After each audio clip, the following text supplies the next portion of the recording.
का 7:20 मला कैलास सरांचा फोन आला. बरं.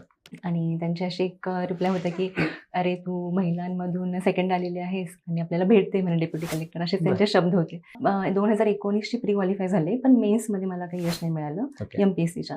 नंतर मी 20ची प्री दिली. 20ची प्री मात्र मी तिथं डिस्क्वालिफाय झाले. प्रीला मी क्वालिफाय नाही होऊ शकले. पण ज्यावेळेला माझा 20चा रिझल्ट उडाला, मी जसं म्हणतात तसं खूप खचून गेलेले मी आणि सर त्यावेळेला कोविडचा काळ होता. तर मला असं वाटतं, की विश्वास ठेवून तुम्ही कन्सिस्टंटली किती करताय, तुमचं डेडिकेशन किती आहे, ते जास्ती मॅटर करतं आणि जो कोणता तुमचा मार्गदर्शक आहे त्याच्यावरती विश्वास ठेवणं, हे मला वाटतं मुलांमध्ये कमी पडतं. तेच माझ्या यशाचं रहस्य आहे. मी कंप्लीटली कोणतंही सोशल मीडिया चॅनल त्यावेळी वापरत नव्हते. ना WhatsApp, ना Facebook, ना Instaवरती तर मी आताही नाही आहे. मला असं वाटतही नाही मी कधी येईल त्याच्यावरती.